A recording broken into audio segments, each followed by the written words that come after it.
What's happening, guys? Welcome to the channel. Welcome to another World of Warcraft video. And this video is going to start a series on WoW classic add-ons that I love and that I use that I think enhance the user interface. I kind of like a minimalistic. If you've watched any of my videos, you notice I totally customize my interface, and it's not with just one add-on. I use various add-ons. Every time I do like a WoW gold farming solo dungeon run, any of the content that I do on my channel here, I get a lot of questions about my user interface, how I get it looking the way it is, and what add-ons I use. So I thought I'd go ahead and start a series going over each video is going to go over one of the add-ons, how they work, how I use them, and what you can do with them. So if you haven't already, now would be a good time to hit that subscribe button to subscribe to the channel so you don't miss any of the content when I update it. Ton of gold stuff, gold guide related stuff coming with Mop Classic. Going to be a lot of fun. This video, we are going to go over the add-on Bartender 4. I only have two add-ons active right now uh, with this character is Bartender 4, which we're going to go over in this video. And then down here is my in-game slash everything guide add-on. I always keep it up. I always put a link to it in the description below because I highly recommend it. If you like leveling characters, if you're a new player, and you want a whole set of in-game guides, you want to level without the hassle of where to go, what to do, it's a great add-on. You can check out their website. They do a great job of explaining everything that's in it. It's movable, it's scalable. You can do all kinds of stuff with it. Leveling guides, profession guides, reputations, achievements. It's just pretty much any guide that you'd ever want for World of Warcraft, and it works for any version of World of Warcraft is in this add-on. Again, you can hit the link in the description below at any time to check that out. But Bartender 4 is what we're talking about here today. And let's go ahead and get started and go over. Bartender is used to customize toolbars and buttons. So you can customize your interface to a certain extent. First thing I'm going to do is I'm going to right click on the Bartender 4 mini map button. That's going to bring up the interface. And the very first thing I do on every character, because I absolutely hate it, is see these bird looking things here and this whole clunky framework around all this down here. That's called the Blizzard art bar. I absolutely hate it. I click on it. I uncheck enabled. It's gone. I don't want to see it anymore. And I know it looks kind of weird right now, but stick with me. I'm going to show you how I set up and all the things that you can do, right? So now that we've got that gone, we're going to go up here and we're going to left click on the bartender button. And if you notice, it highlights all of the buttons and bars, and it actually allows you to move them.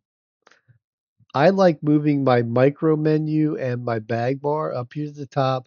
I reserve the bottom of my screen for combat related stuff. While I've got them up there, I don't need them all big and clunky looking like that. So I'm going to click on my bag bar. In the general settings, I'm going to click on scale and I'm going to scale that way down. Then I'm going to click on visibility and I'm going to click fade out. I'll show you that in a minute. We're going to go to the micro menu bar. I'm going to do the same thing. I'm going to scale it way down. I'm going to go to visibility and I'm going to fade out. Let's tighten these guys up a little bit.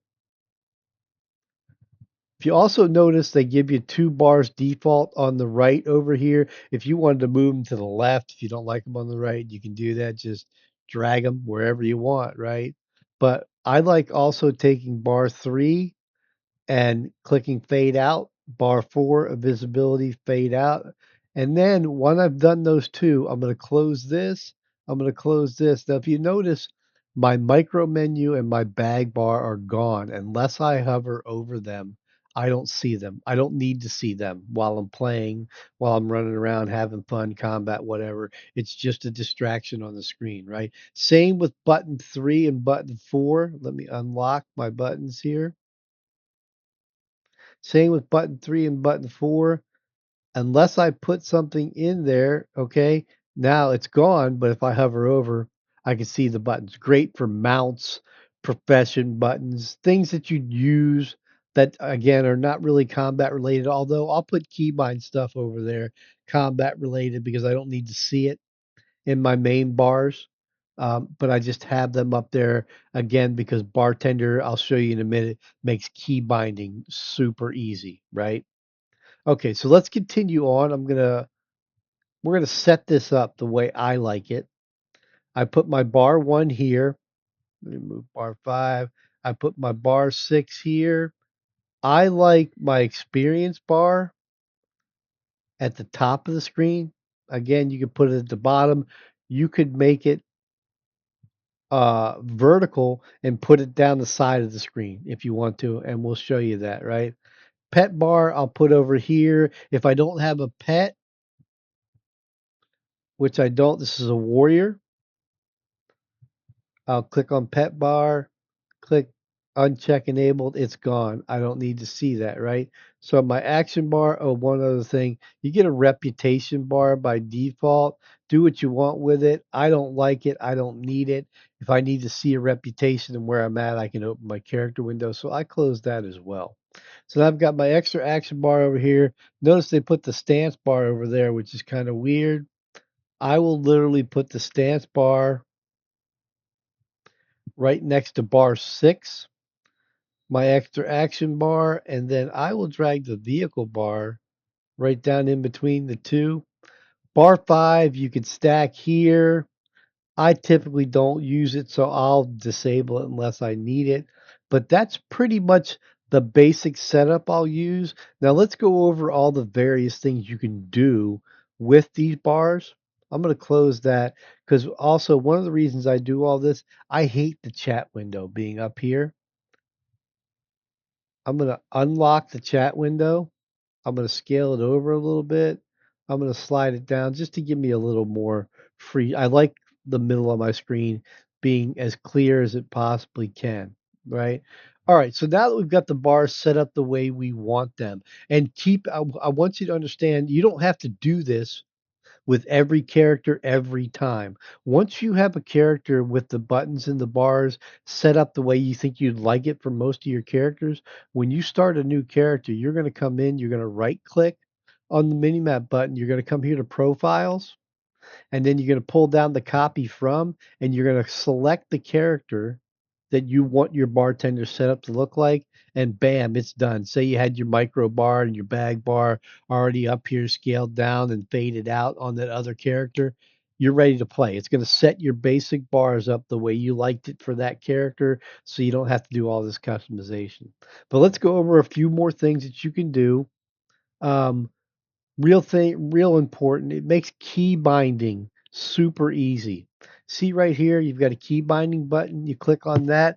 Real important. Make sure you always check the character specific keybinds or you will screw up keybinds for other characters, right? So always check that. And then once you've got that checked, here's how easy it is to do keybinds. Let's go to this button one, this regular auto attack. While I'm hovered over it with my mouse, if I hit escape, it clears the keybind. It's no longer there. Let's say that I want to make that Q. If I hit Q, Q is now the keybind for auto attack. Hit escape. Let's say this was a trinket that you dropped into your buttons, into one of your bars that you wanted to set a keybind for to pop that trinket anytime you wanted to use it. Again, you're hovered over the button. Let's say I want to make it control one. See how it does control one? You can do unlimited keybinds on the fly super easy with this add-on. Just makes it really, really easy to do keybinds. Now, as far as button or bar customization, let's take bar one. I'm going to move bar one out here so you can see it. I'm going to click button grid and I keep that active on bar one, my main bar, so I can see it's just a visual thing. If I've got keybinds set up or open spots where they are, again, if you close it, it'll stay that way so you can see those. But let's take that bar one and let's say we didn't want bar one to be horizontal. We want it to be vertical for whatever reason. See right here where it shows rows? It's got one row for bar one. Change it to 12. It now became vertical. Let's say you want to make it a block for whatever reason. You can make it a block, and then you can put that block anywhere you want on the screen. Suppose you wanted just say I used to do this in the past before I got an add-on. Say you wanted just a fishing button, right? You could literally set this up one button and then go to scale, scale it up, put it wherever you want, and then just have that one big fishing button for whenever you wanted to use it. Again, you could go to visibility, fade it out so you don't see it when you're playing normal, right? So you've got complete customization of your um, of your buttons and your bars. We're going to bring that back up. We're going to go back to one row. We're going to bring that over here. And then you also have like padding. See if you want less space, you want to condense your bar, see how it moves it. You can increase or decrease the padding. Ton of stuff that you can do um, with these with Bartender 4. That's the basic setup. It helps keep my UI clean. It just gives you that whole customization feature. Get rid of that clunky Blizzard art bar. I hate that thing. Some people like it. I hate it. I just like to have as much of the space on my window clear as possible while I'm playing the game. It's just kind of like a visual thing for me. So Bartender 4, you can get it on CurseForge. Highly recommend it. Again, please make sure you subscribe to the channel. I'm going to go over all my add-ons. We're basically going to build this character out and a complete interface. Each video covering another add-on. So you want to subscribe so you don't miss it. Again, the questing slash in-game guide add-on. Listen, if you like quality of life stuff, if you like maximizing limited playing time, it is the best add-on for anything you want to do in the game. Again, any version of WoW. Highly recommended. Been using it since Burning Crusade. Link in the description below. You surely want to check that out. That's all I got for this video. I appreciate you guys watching. Check out Bartender 4. Peace.